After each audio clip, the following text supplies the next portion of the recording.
Happy Wednesday, middle of the week. We're going to get past hump day today. Overall statewide positivity, 5.44.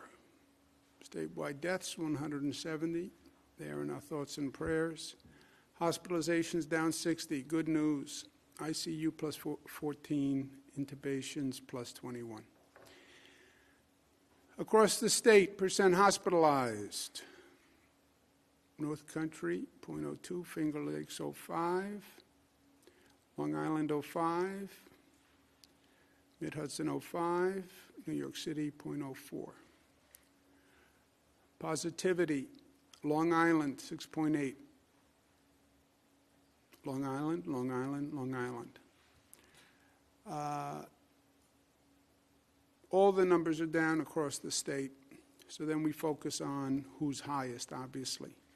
In New York City, it's the Bronx, 6.9%, which is significantly higher than surrounding counties, and it has been higher for a number of weeks now. So that's of concern to us. I'm going to mention it in a moment. Overall, 96% of our dosages received are in arms. 98%, so 6%. So we're functionally out of doses, and we now go what we say week to week. The next week's allocation is coming in today, tomorrow, the next day. It's delivered by the federal government across the state. But we are now going week to week, waiting for the allocation from the federal government. And I have more to say about that in a moment. It has been very difficult to plan up until now because we don't know what we're going to get next week in allocation. So literally, you have to wait to find out what you're going to get from the federal government, what number of doses, and then plan the distribution. And that's very start and stop from week to week. We were getting 300,000, then we went down to 250,000 per week after we were told we were actually going to be getting more. President Biden made an announcement yesterday that is very, very helpful in this regard, that we're going to get 16% more allocation, so 250,000 per week, up 16%.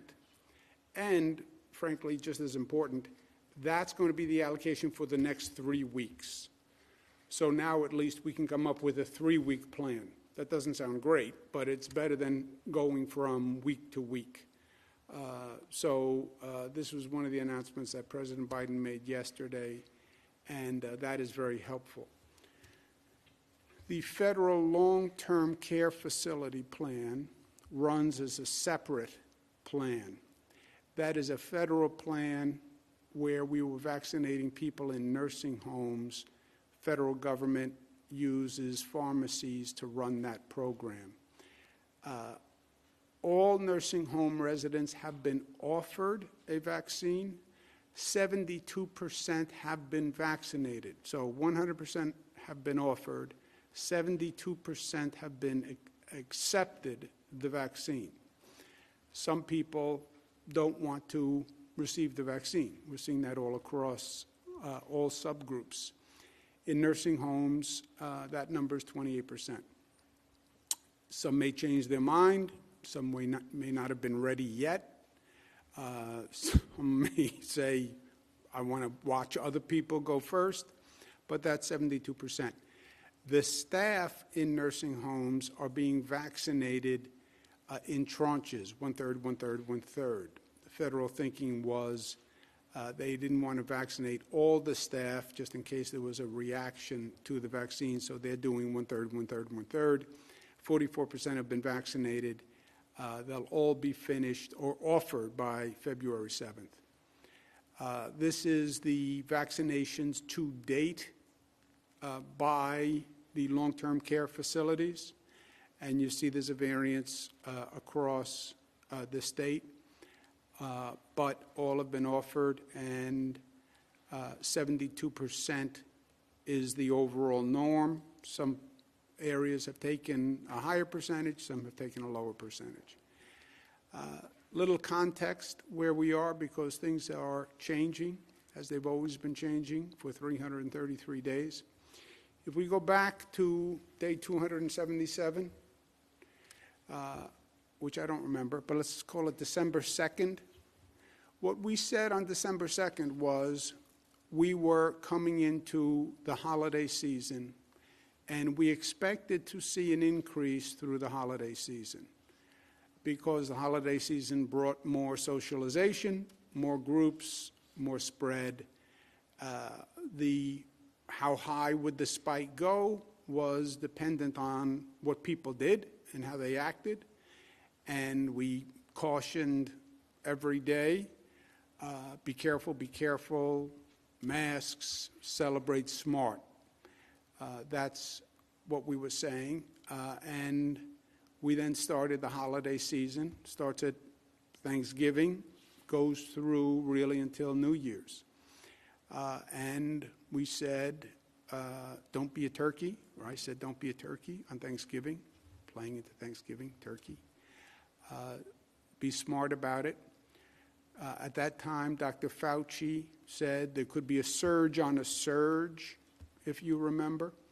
We came up with a plan for the winter, for that holiday season, and we adjusted the valve on economic activity, expecting a surge. We said we were going to get ready for hospital surge and flex, because the nightmare is always the hospitals get overwhelmed.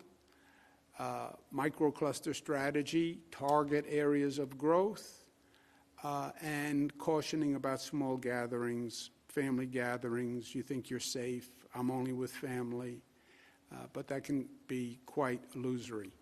There was a spike, and it went from 2.9% to 12%. That was the positivity rate of growth over those 37 days. We said hospitalizations would increase, went from 2,800 to 10,500. So there was a dramatic holiday spike. We went up that high, but we did not overwhelm the hospitals for a number of reasons. What our surge and flex plan did was it increased capacity of hospitals roughly 50%. So we grew our hospital system. But we saw states and we saw countries where the hospital system became overwhelmed. If you did not manage your hospital system and you allow just individual hospitals to operate, you would have overwhelmed this hospital system. You look at those numbers, 10,500, you would have seen individual hospitals overwhelmed, which, by the way, is what happened in the spring, if you remember, with Elmhurst Hospital. So that did not happen, and congratulations to the hospital administrators who literally never operated this way before, and they did a great job. But that was a statewide phenomenon all across the state. Remember, the red line for hospital capacity is 15% availability. If any hospital gets to a point where they're under 15% availability, then we would go to a red zone, close down. Availability meaning beds and staff, beds and staff. What hospitals will tell you is they always have enough beds because we increased it 50%. The red line is really about staff shortages, and that's a function of staff getting sick. We're seeing that in some nursing homes now, where they will talk about staff shortages because the staff is getting sick. But hospital capacity today, we are in a good place all across the state. North Country's probably the highest at 51% capacity, Southern Tier 43, Long Island, Capital Region, Mohawk Valley would be at 24, 29, but all obviously better than 15%, which is the red line. So I think at this point it's safe to say the holiday surge was anticipated. The holiday surge did happen, but the holiday surge is over. If you look at the numbers over the past week, you see positivity on the decline. Our high point was 7.9. We're down to 5.6. You see the hospitalization rate on the decline. First, the increase slows. We've even had some negative days. Every curve in every region, this is not just scribbling of a fourth grader, different curves in different regions, but every curve statewide is down. That's good news. We will then adjust the valves to those facts. This is not emotion, it's not anecdotal. Follow the facts, follow the science, and follow the numbers. The microcluster zones are down all across the state. You look at where they were. Erie County was 7.8, we're down to 5.1. Chemung was 7.9, down to 4.3. So these are dramatic. Onondaga, 8.8, down to 4.4. And that's true all across the board. Monroe was up to 10.5, down to 4.5 on the yellow zones. Oneida, 11, down to 5. So you see a drop in both the orange and the yellow zones. Turn the valve, and these are now existing orange zones and yellow zones. Given the progress they made, the restrictions are lifted in those zones. The remaining yellow zones, there are no orange zones remaining. The remaining yellow zones, 2 in the Bronx, 1 in Washington Heights, 1 in Queens, and 1 in Newburgh. Those are the only zones remaining. These yellow zones, the orange zones are lifted. New York City restaurants, I understand the situation on the restaurants. New York City obviously is in a different situation given the density, given crowding, and we're hyper cautious in New York City, but still following the data. We're going to be talking to all the health officials. We have been already. We'll be talking to them during this week. We'll be talking to the officials, elected officials.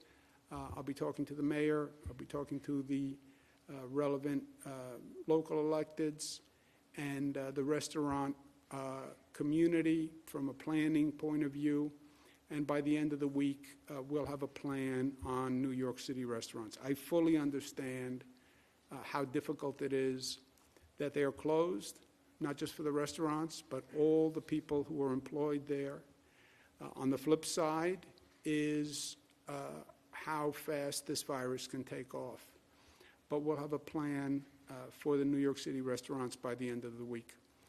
Good news, President Biden announced yesterday, we had an NGA, National Governors Association, call with the White House team, and then President Biden made a public statement. But first, they announced what's called FEMA aid. This will provide funding to New York State to perform vaccines, about $450 million. It's actually advancing a reimbursement. The federal government had been reimbursing. New York State would pay out the money to do the vaccine. Federal government would then reimburse. They're going to advance us the money rather than reimburse, which is helpful. They're going to provide funding assistance for the National Guard. States are relying on National Guard much more heavily than they normally do. There's a cost to using the National Guard, and that cost is normally borne by the state. The federal government is going to pay for the cost of using the National Guard. And that's very helpful because one of the constraints, one of the factors that is relevant to a governor is obviously the cost of operations. Deploying the National Guard can be expensive. So now we have more liberty to use the National Guard. We don't have to worry about the economic consequences to the state budget as much. Also, the Biden administration announced that the federal government had not ordered enough vaccine to vaccinate 100% of the country, which was really shocking when you think about it. Federal government had only ordered 400 million vaccines. You have 300 million people in the country. Right now, people require 2 doses. 300 times 2 is 600 million. They had only ordered 400 million. That doesn't get you to vaccinate the entire population. President Biden announced that they're going to actually order 600 million, which is what you need, and they would be coming in by about 6 months.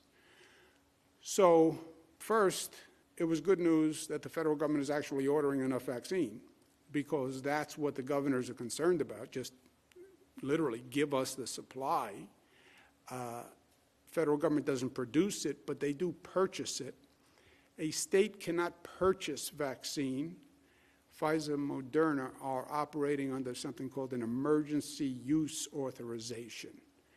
They cannot sell the vaccine. I contacted Pfizer and Moderna and asked to purchase it. They cannot legally sell it. Only the federal government can purchase it and distribute it. And the federal government had not ordered enough to do the entire population. So that was good news. It's going to take 6 months to get the full supply, but at least we know that there is an end point where we're going to get the kind of supply that we need. This is all great news from the federal government. But the federal government really is key right now in what they do. And the most important thing for the federal government to do is to provide state governments with financial assistance. Every state has paid a dear cost of COVID. Just on the economics, tears address the lives lost. The economics, New York State needs $15 billion to do a budget this year, and that's called state and local financing, and that's going to be key. And the federal government has to repeal the assault on New York when they passed a punitive tax measure ending state and local deductibility. So those are the 2 big things. And whenever I talk to the federal government, I remind them of those 2 things, I can assure you. The Biden administration also announced a 16% increase in our allocation, as I mentioned, for next week and the following 2 weeks. So now we can actually plan. Now I can turn around and say to local governments, you have 16% more for the next 3 weeks. Plan on it and schedule appointments for it. Do not schedule appointments beyond the 16% increase, because the only thing that can aggravate people more than not being able to get an appointment is people get an appointment and then you cancel the appointment. So don't schedule beyond the 16% increase, but schedule for your current allocation plus 16% over the next 3 weeks. And that's for providers in city departments of health and county departments of health. To local governments, make sure social equity exists in your distribution. This requires forethought and additional planning, but we want to make sure that social equity is maintained in the distribution and availability of the vaccine. The state is open to partner with local governments to achieve social equity. If a local government believes there's an area that has received uneven coverage, let us know. We'll partner with you, especially now that the National Guard has been freed up from an economic point of view. National Guard is great at setting up logistical mass sites. That's what they do. They do it with military precision. pardon the pun. But we could partner with you to do that. I spoke to Mayor de Blasio in New York City about doing a site at Yankee Stadium together, where we set it up and make a real difference in through Yankee Stadium at a mass vaccination site. As I mentioned before, the Bronx has a very high positivity. Yankee Stadium is in the Bronx, and we want to get that positivity rate down in the Bronx. So partnering at Yankee Stadium, mass site, state, and the city. But the state will do that with any local government across the state that has that kind of situation. They should let us know. The 16% increase does not solve the fundamental anxiety that has been created here, which was due to the prior administration making so many people eligible with so little supply. Remember, the prior administration said 65 plus essential workers, plus healthcare workers were eligible. In this state, that's 7 million people. They said they would increase the supply to the state. We were receiving at that time 300,000. They said there was a reserve that they would send. That never happened. We didn't get more than the 300,000. We actually got less. They dropped us from 300 to 250. So now you have 7 million people who have been told they're eligible for the vaccine, but the vaccine is scarce. So they go to websites, they make calls all day trying to get an appointment for a vaccination, but there is no supply for the 7 million. And they never did increase the supply. So even when you increase the 250 to 300 with the 16%, you are still talking about multiple weeks before we can cover just the existing eligible population. We anticipated this. January 15th, I said, everyone will say, I don't have enough. Hospitals will say it. Local governments will say it. I will say it. And by the way, I am saying it. I said it on January 15th. I'm still saying it. We don't have enough. What was startling was President Biden's announcement that the federal government hadn't even ordered enough, which was really staggering. But we are where we are, my friends, and this is not just true in New York. This is every state in the country. Some states are still administering their inventory. They haven't used everything they have received. That's not the case in New York. We're functionally out today. When you get to 96%, you're out. So you're reliant on what you're going to get the next week. Also, we saw this coming. January 8th, when they announced the eligibility, I announced Matilda's rule. Matilda is my mother, who is 65 plus. She doesn't like that I say that she's 65 plus. I am 63. Mathematically, it would be impossible for my mother not to be 65 plus. So, Mom, I don't think I'm giving anything away about your age when I say you're in the 65 plus group. But that's a personal family issue.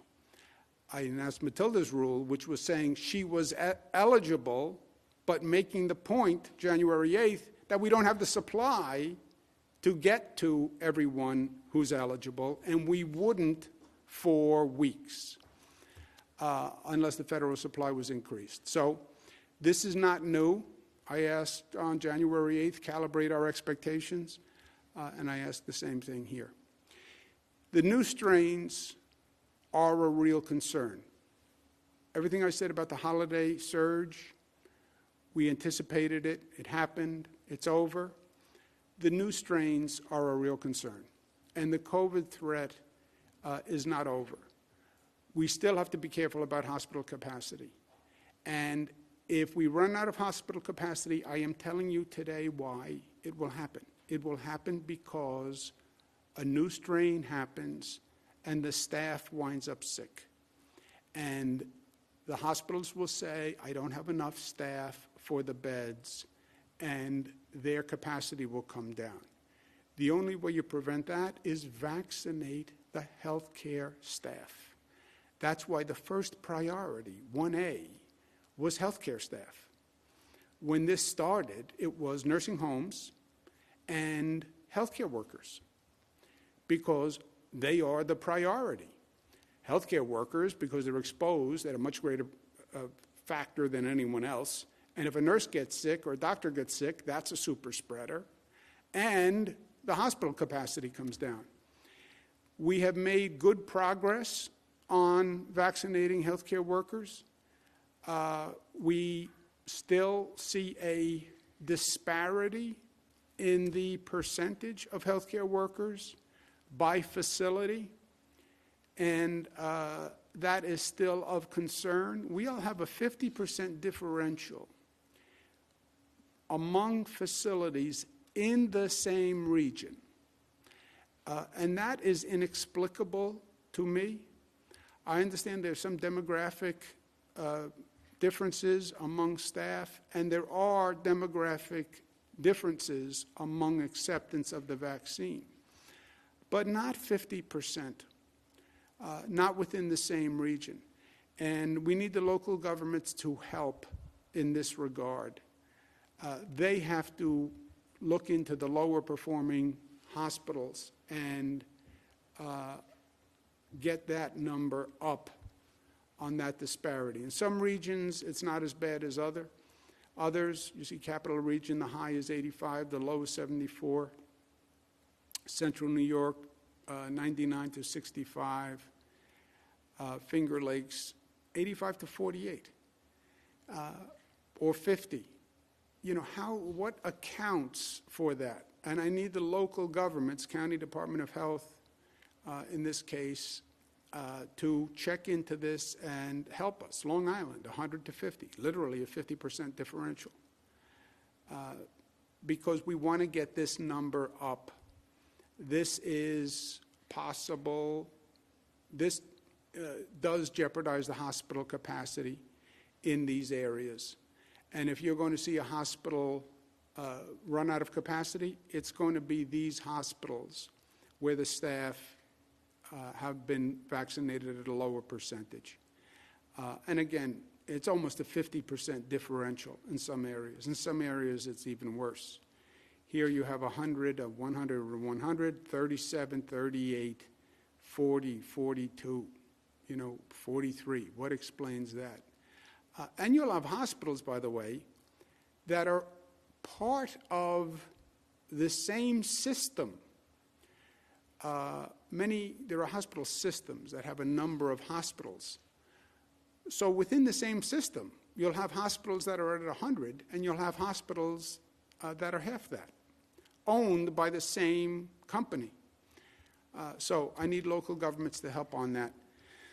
North Country, 89 to 54, 62, 65, 67. Southern Tier, 100, 47, 47, 54. Western New York, 88, 42. Also, by the way, these numbers are submitted by the hospitals under penalty of perjury. These numbers are as of yesterday. Now, if you ask them today, the number may have gone up a little bit. If you ask them tomorrow, it may have gone up a little bit. But these were the numbers as of yesterday reported by that hospital under the penalty of perjury. So it's not a question of state numbers versus local numbers versus someone else. This is their number, period. So there shouldn't be any confusion. Great quotes from me. Don't be a turkey. Not one of my most rhetorical expressions, but appropriate for Thanksgiving. Don't get cocky with COVID. These new strains are something to be aware of and something to anticipate and something to watch. We don't know exactly what is going on with the new strains. And the concept of not knowing is very troubling for me, But we haven't known what was down the road with COVID from day one, let's be honest. From before day one, we didn't know that COVID was coming here from Europe for 3 months. And that's why New York had the explosion it had. We have been behind the curve on this virus from day one. And the healthcare professionals will say, you just don't know. People will have opinions, but this is a virus that mutates, and you don't know what it's going to do next week. This is a hard concept. One of my daughters, who shall go nameless, called me up and said, and she was obviously amped up, and she said, you know, Dad, what's going on with this Brazil strain now and the South African strain and the UK strain? First they said it was not more dangerous. Now they're saying it maybe is more dangerous, may be more lethal. They said, don't worry, the vaccine takes care of it. Now they're saying maybe the vaccine doesn't take care of it. And she said, what's the truth? And I said, I don't know. You're right. They said this, and then they changed. They said this, and then they changed, because they don't know, and I don't know. And she said to me, well, if you don't know, who knows? Well, first she thought I knew, but I wasn't telling her, like it was a state secret. I said, no, I really don't know. And then she was more anxious, and she said, well, if you don't know, who knows? I said, nobody knows. And yes, this produces anxiety. Produces anxiety for me. You know, we like to have control in life, right? That's a human condition. You don't like the anxiety of just not knowing. But we don't know. I can tell you where we are today. I can tell you that we're watching these strains. I can tell you that I've seen this with the health officials, and I talk to all of them, the best international minds on the globe, from World Health Organization to the best epidemiologists, all the talking heads you see on TV. I talk to all of them. They don't know. But there's a big question mark on these new strains. And when CDC and Dr. Fauci say the UK strain may be the dominant strain by March, that's a big question mark, because that would suggest we're going to see the numbers go up. So yes, it creates anxiety. And all I can tell you is we watch it and we adapt. This COVID beast has morphed 4 times since we've been dealing with it. We just went through a morphing during the holiday season. If it changes, we will change, right? We changed our plan in the winter to deal with the surge. It worked. Surge is down. We can reopen and calibrate to today. But tomorrow could be different. Tomorrow will be different, if you ask me. And if something changes, we will change. We can only make decisions based on the facts we have today. If the strains come up with a different set of facts, then we will adjust to the new facts. Vaccine will take 6 to 9 months. By the production rate of Pfizer and Moderna. The federal government has put in the order. Federal government is buying it. The production rate is the factor that affects the federal supply, right? White House doesn't make this in their basement. They ordered it. Pfizer and Moderna manufacture it, maybe Johnson & Johnson, which would be great, single dose, no cold storage, which is a very big deal. But right now we're looking at 6 to 9 months for the vaccine by the supply. We could do literally millions and millions of doses in a month. We could probably vaccinate all of New York in a month. Remember, we've done as many as 300,000 COVID tests per day. COVID test, nasal swab test. We did 300,000 per day we could use those sites to do vaccination. So we could literally do millions. We'll never get that level of supply because the federal government won't get that level of production.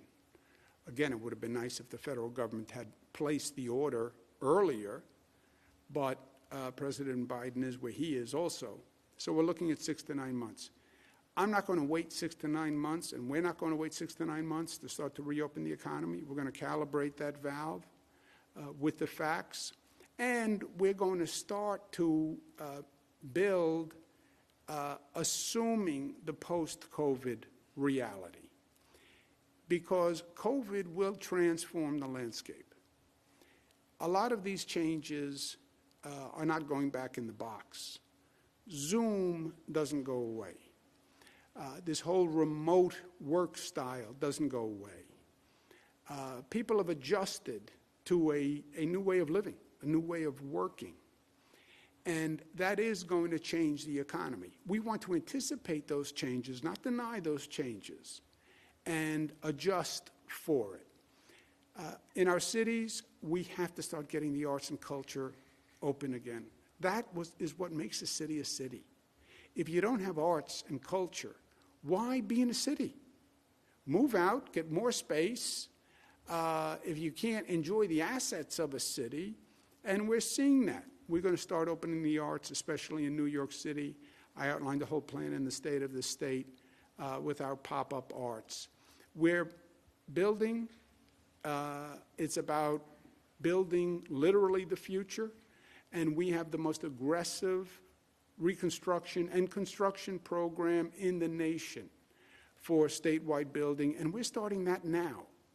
I think the federal government will have federal infrastructure funding, but also we're not waiting because the future is what we make it. I fully believe that, and I believe in our capacity and our potential because we've demonstrated it. We get things done. We can build, and we're going to go ahead and start now and not wait for anyone, because that's not what we do. We're New York tough, smart, united, discipline loving. Let's take a couple of questions. Operator. Thank you, Governor. If you'd like to ask a question, please use the raise hand function at the bottom of your window. We'll take a brief moment to compile the Q&A roster.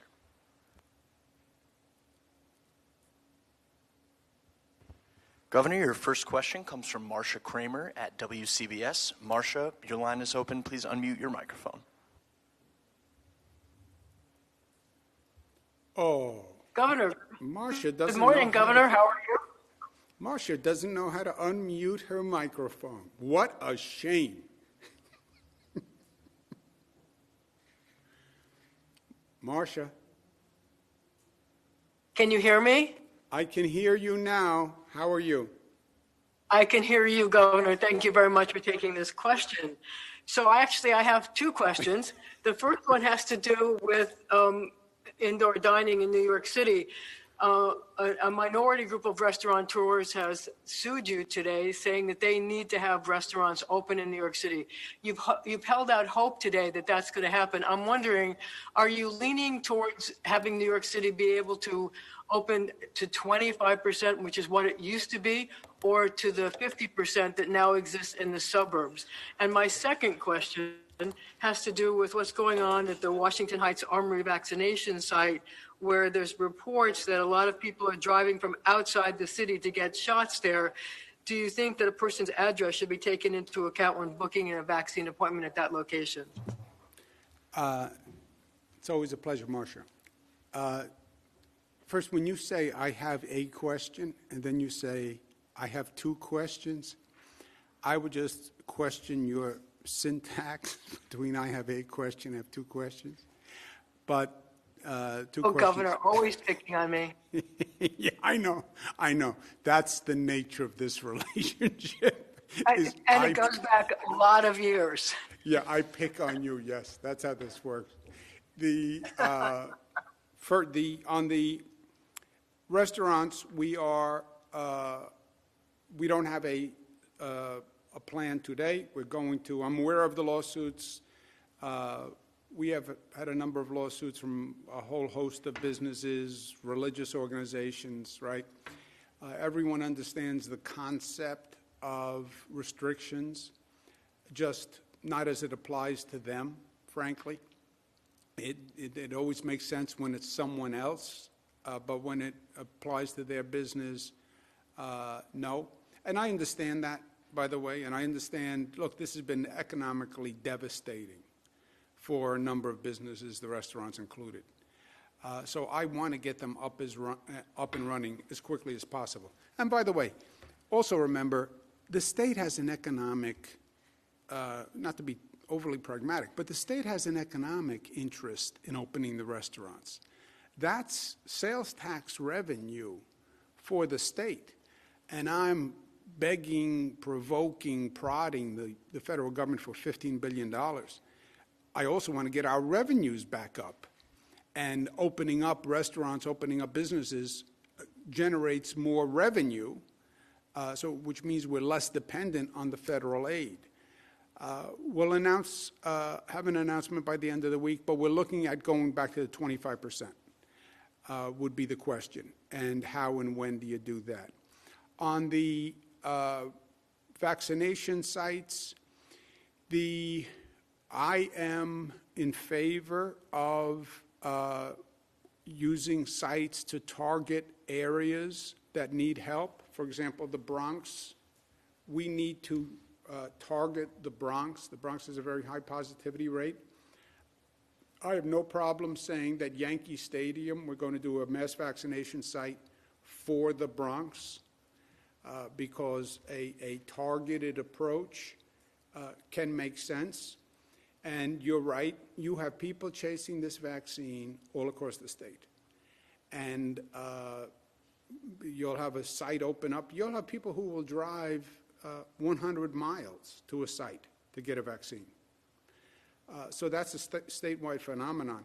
But I do not have a problem with restricting a site when you are targeting a problematic community by positivity or lack of coverage, et cetera.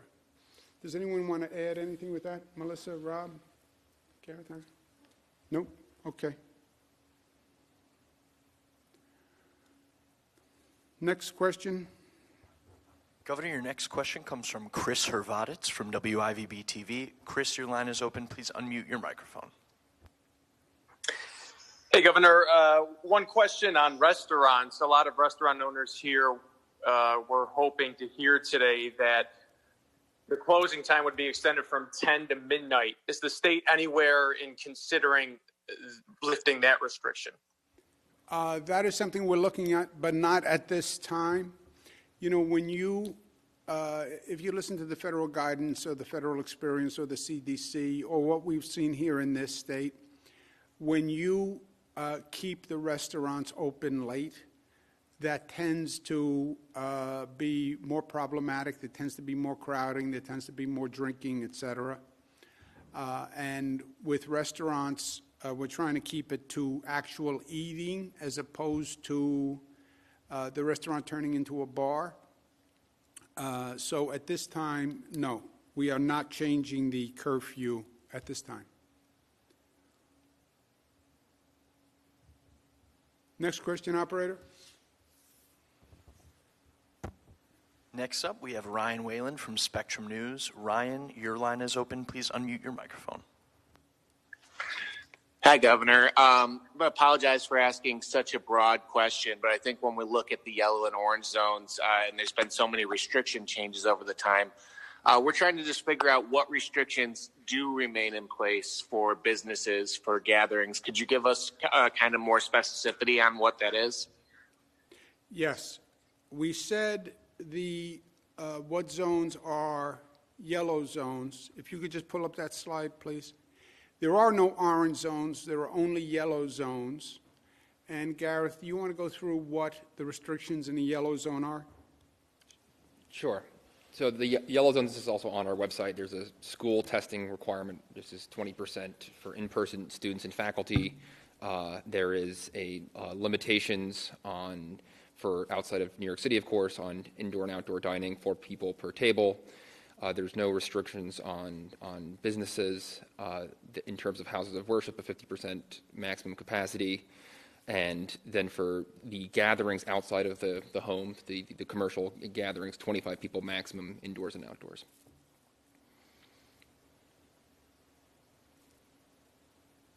Operator, next one. Melissa, did you want to make a point? Rob? Dr. Zucker, who you know, should know, he is doing the analysis on the restaurants and the indoor dining, et cetera. So we're going to be speaking to all the interested parties, but fundamentally it's a public health safety decision. Next question, operator. Governor, next up you have Melanie West from the Wall Street Journal. Melanie, your line is open. Please unmute your microphone. I'm not. Why are you Thank you. Hello. This is a question about the variants and the concern about one of them taking hold in the state. Yep. Are you confident that there is sufficient genomic sequencing in New York State to say that the UK variant isn't now spreading widely?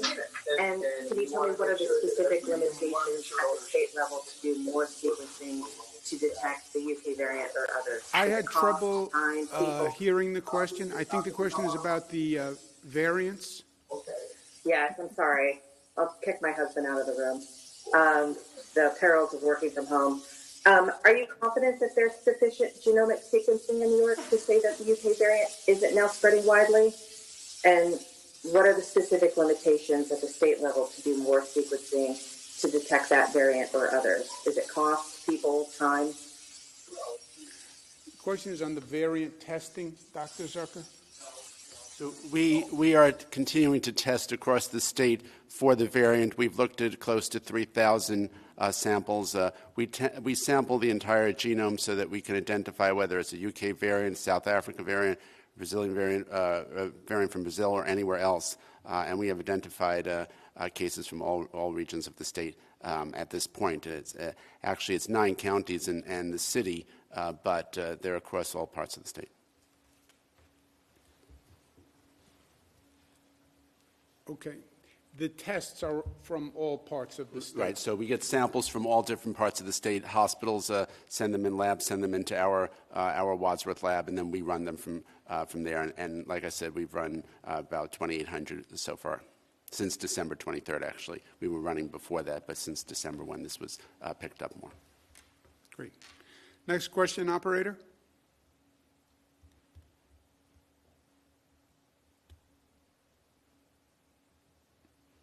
Operator. Governor, your next question comes from Jeff Kolakowski from Channel 9 News in Syracuse. Jeff, your line is open. Please unmute your microphone. Hi, Governor. How are you today? Good. How are we doing, Jeff? Good, thank you. I hope I'm not being too redundant with my question here, but I just want to make sure that I fully understand. There is no more orange or yellow zones in Onondaga County. I'm assuming that takes effect immediately. Are there still some restrictions? Because I don't want people to get the false impression that everybody comes rushing back in all times like it's pre-pandemic or something like that. So you mentioned the curfew. I assume that applies to restaurants across the state, in or out of a zone. Are there any other restrictions? Yeah. Let me ask Garrett, Melissa, besides curfew. So the way, and Robert, feel free to jump in, but the way that the state is operating right now, generally speaking, whether you're in a zone or out of a zone. So retail is limited to, I believe it's 50%. There are certain testing requirements on salons that are once a week, regardless of whether or not you're in, or once every other week, regardless of whether or not you're in a zone. So all of those requirements that exist as a result of COVID continue. So none of that goes away. It's just the specific rules that applied to the zones, which further limited mass gathering number, which increased the number of school testing, which related to indoor dining, that really changed here as a result of moving either from orange to yellow or orange entirely out of a zone. Robert, is there anything else you want to add on that? No, that's right.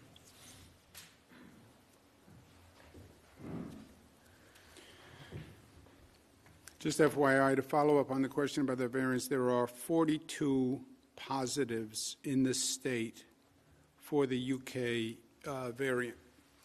So when they talk about the UK variant growing quickly, there are now 42 positives of the UK variant. Let's take one more question, operator. Governor, your last question comes from Luis Fede Saderni at the New York Times. Luis, your line is open. Please unmute your microphone. Hi, Governor. Can you hear me? Yes, sir, Luis. How are you? Good. Thank you. So I'm wondering, how concerned are you about lifting restrictions when we're seeing new, more contagious variants that you've called troubling, and given the fact that while cases are trending down in New York, the numbers are still very high compared to a few months ago? How are you reconciling opening the economy with these still existing threats? Yeah, Luis, this is the balance. First, the numbers are up all across the nation. The positivity index is up all across the nation. There is a new denominator, not just in this state, but in every state in the country. There's a new denominator internationally, right? I don't know that we're ever going to see that positivity number go down until the vaccines really start to kick in.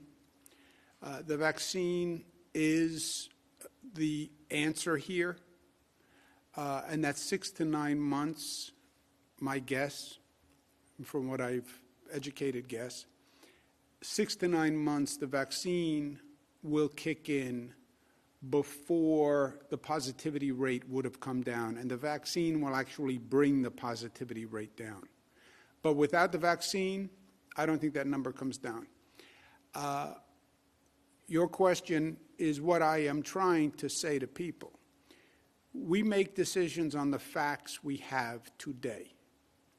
And you're talking about livelihoods and the economy and billions of dollars, plus people's businesses and life work at stake. We make decisions based on the facts today. Based on the facts today, we anticipated the holiday surge. The holiday surge came. The holiday surge is over. We're not back to where we were, but nobody's back to where they were, and I don't believe anyone's going to be back to where they were until that vaccine kicks in on the other side. On the facts today, as presented, I believe these measures are justified because these measures were taken because of the surge that was coming. Surge comes, surge is over. You make a decision on the facts today. Well, the facts may change. Yes, the facts may change. They may not change, but they may change. The variant may wind up being a problem.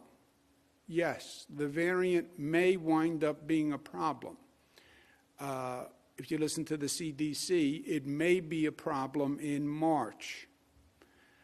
Not for sure, but the UK variant may be a dominant strain in March, 2 months. What does that mean if it's a dominant strain? They won't tell you. They'll say you could have an increased positivity rate, increased infection rate.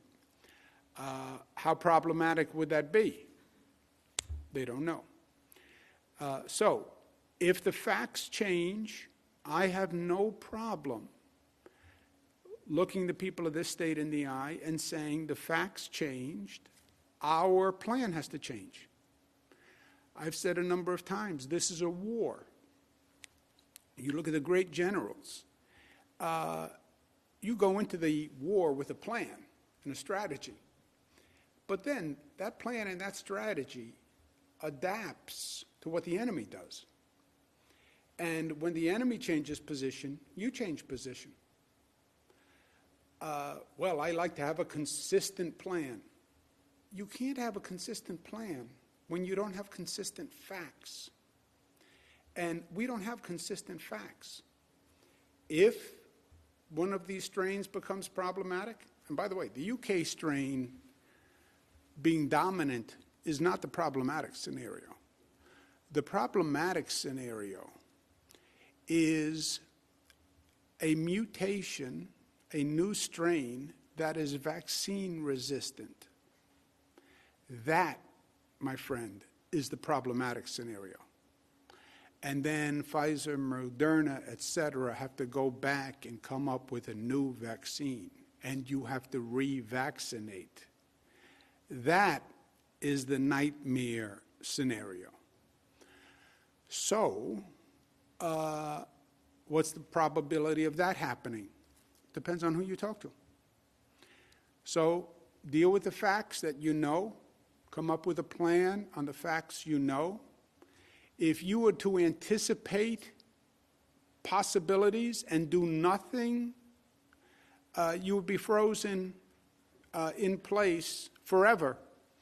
Because even, Luis, you can always argue, even when the positivity rate comes down and everybody's vaccinated, well, there may be a new strain, like the flu. Every year there's a new strain. Every year you have to get vaccinated. Maybe there's going to be a new strain that you can't vaccinate against. Yes. I mean, there's a scenario that says, don't get out of your bed, ever. Stay at home and stay in bed. There is a scenario that says that. It makes it hard to live your life. But there's a scenario that says if you want to be hyper cautious, that's what you do. And again, even with any of these scenarios, it's going to come down to what we do. That's the incredible fundamental truth that you can't get past here. It's all personal behavior at the end of the day. Government says this, government says that. You know what it came down to? What you did during Hanukkah, and what you did during Christmas, and what you did on New Year's Eve night after you had a couple of drinks. It comes down to what we do. Did you wear the mask? Were you smart? Did you socially distance? It comes down to that. So if we did that, if we do the masks and we keep ourselves safe, frankly, what the virus chooses to do is less important. But you deal with the facts that you have today, and these are the facts today. And we've shown that when the facts change, we can change, and that we can overcome. And we have, and we will. Thank you very much.